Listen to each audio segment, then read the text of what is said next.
اللهم يا من شفيت أيوب وكشفت ضر يعقوب،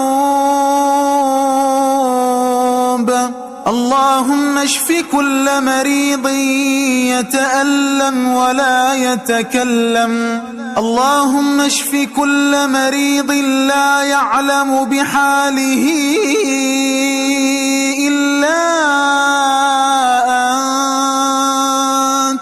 اللهم إني أسألك الشفاء لكل روح عجزت عن النوم بسبب المرض.